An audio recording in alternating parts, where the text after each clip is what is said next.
మన ప్రభువును రక్షకుడైన యేసుక్రీస్తు వారి నామం పేరిట Saint Thomas Lutheran church Nagulapalem పక్షాన అందరికీ వందనాలు తెలియజేస్తూ ఉన్నారు. దేవుని సంగమా, దేవుని బిడ్డారా, మన జీవితంలో మనం ప్రతినిత్యము ఆనందముగా సంతోషముగా గడపాలని దేవుని యొక్క చిత్తమైనది. ఆ దేవుని యొక్క చిత్తాన్ని ఎందరైతే గ్రహిస్తారో వారి జీవితాలు శ్రేష్టమైనవిగా ఉంటాయని దేవుని లేఖన భాగము తెలియచేస్తూ ఉన్నది. కీర్తన గ్రంథము 1వ అధ్యాయంలో మనము గమనిస్తే దేవుని లేఖన భాగంలో దుష్టుల ఆలోచన చొప్పున నడువక, పాపుల మార్గము నిలువక, అపహాసకులు కూర్చుండు చోటను కూర్చుండవద్దని దేవుని లేఖన భాగము సెలవిస్తూ ఉన్నది. ధన్యజీవులు అనేటువంటి మాటకు తర్జుమా చేయబడిన హీబ్రూ పదానికి ఆనందముగా ఉండేవారు అని అర్థం. ఆనందకరమైన స్థితిలో ఉండేవారు లేక అదృష్టవంతులు అనేటువంటి అర్థాన్ని ఇస్తూ ఉన్నది. మన జీవితాలలో మనం ఆ ఆనందాన్ని, అదృష్టము కలిగిన వారిగా మనం ఎప్పుడైతే అలవర్చుకుంటామో, నడుచుకుంటామో ఆ జీవితాన్ని దేవుడు సంతోషభరితంగా చేస్తూ ఉంటారు. అయితే లేఖన భాగం మనకు సెలవిస్తూ ఉన్న రీతిగా మన జీవితాలను మనం మలుచుకోవలసిన వారమై ఉన్నాం.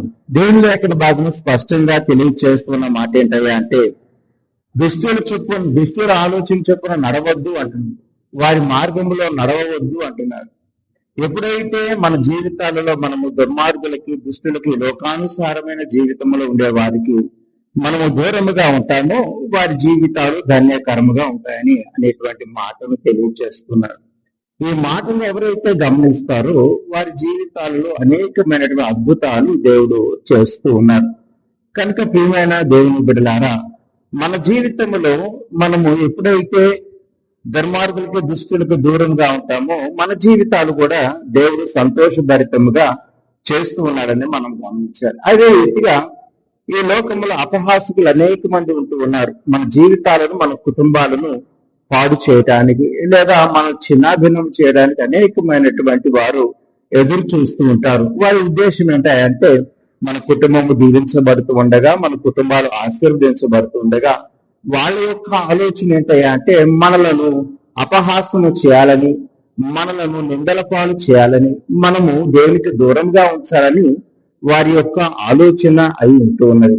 కనుక ఈ ఉదయ కాలంలో మనం దేవుని యందు భయము భక్తి కలిగిన వారంగా ఎప్పుడైతే ఉంటామో వారు దుష్టులకి లేదా ఈ లోకానుసారమైన జీవితం కలిగిన వారికి దూరంగా ఉండటం చాలా మంచి మాట అంటూ ఉన్నాడు. అదే రీతిగా మరి దేవుని బిడ్డలమైనటువంటి మనము ఎలాగ ఉండాలి అని మనము ప్రశ్న వేసుకుంటే యెహోవా ధర్మశాస్త్రము 2వ వచనములో, కీర్తన గ్రంథము 1వ అధ్యాయం 2వ వచనములో అంటూ ఉన్నాడు, యెహోవా ధర్మశాస్త్రమునందు ఆనందించుచు దివారాత్రము దానిని ధ్యానించు వాడు ధన్యుడు, ఆశీర్వాదకరమైన వాడు.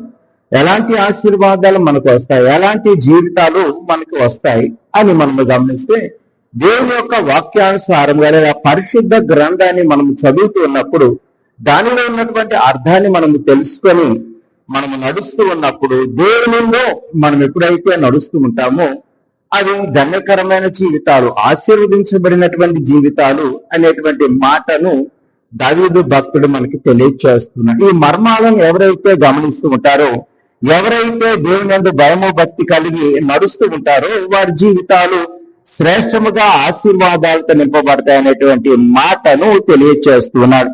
అదే రీతిగా 2వ అధ్యాయము 12వ వచనములో మనము గమనిస్తే ఆయన కోపము త్వరగా రగులుకొనుచు కుమారుని ముద్దు పెట్టుకునడి, లేని ఎడల ఆయన కోపించును, అప్పుడు మీరు త్రోవ తప్పి నశించెదరు. ఆయనను ఆశ్రయించి వారందరూ కూడా ధన్యుడు. దేవుని ఉగ్రతకు మనము దూరముగా ఉంటే, దేవుని త్రోవలందు మనము నడవగలిగితే, దేవుని ఉగ్రతకు మనలో మన కుటుంబాలలో స్థానం ఇవ్వకుండా ఉంటే ఆ జీవితాలు ధన్యకరమైనదిగా ఉంటూ అంటున్నాడు. కనుక ప్రియమైన దేవుని కుటుంబమా, దేవుని బిడ్డలారా, దేవుడు మనల్ని ఎంతగానో బలపరుస్తూ ఉన్నాడు. దేవుడు మనల్ని ఎంతగానో ఆశీర్వదిస్తున్నాడు. దేవుడు మనల్ని ఎంతగానో బలపరుస్తూ ఉన్నాడు. నువ్వు శోధనలో ఉన్నావా, దుఃఖంలో ఉన్నావా, వేదనలో ఉన్నావా, శ్రమలో ఉన్నావా, నువ్వు ఏ పరిస్థితిలో ఉన్నా దేవుని యందు భయము భక్తి కలిగి ఉండు. ఈ లోకానుసారమైన జీవితానికి దూరముగా ఉండమని ఉదయ కాలమున దేవుడు నీతో మాట్లాడుతున్నాడు. కనుక మనల్ని మనం దేవుని వాక్యముతో పరిశీలన చేసుకొని మన జీవితాలను మార్చుకొని దేవునికి ఇష్టమైన బిడ్డలుగా జీవించడానికి దేవుడు తన కృపను కాపుదలను మనందరికీ దయచేయను గాక. ఆమెను ప్రార్థన చేసుకుందాం. దగిలిన తండ్రి, ప్రేమ కలిగిన మా గొప్ప దేవ, ఎంతో మంది శ్రమలలో ఉన్నారు, దుఃఖంలో ఉన్నారు, వేదనలో ఉన్నారు నాయన. వారిని మీరు జ్ఞాపకం చేసుకుని ఉదయ కాలమై బిడ్డలు చేసేటువంటి ప్రతి పనిలోను, ప్రయాణాలలోనూ మీరు తోడుగా ఉండండి. ఎందరైతే ఆయన వివాహ దినములను, పుట్టినరోజులను దేవుడు జరుపుకుంటూ ఉన్నారు, వారికి మీ దీవెనలు అందించమని అడుగుతున్నాం. ఎవరైతే నాయన సాతాను శక్తులతో లోకానుసారంగా తండ్రి దేవ ఈ లోకానుసారమైన దుఃఖము వేదనలో ఉన్నారు, వారిని మీరు లేవనెత్తండి తండ్రి. మీ వైపుకు త్రిప్పే భాగ్యమును దయచేతండి. మీ మార్గంలో నడిచే కృపను వారికి దయచేసి బలపరచమని, దాని ద్వారా మీరు మహిమ ఘనత ప్రభావాలు పొందమని ఈ మా మనవులను మా ప్రభువైన యేసుక్రీస్తు ద్వారా ప్రార్థించి వేడుకుంటున్నాము తండ్రి.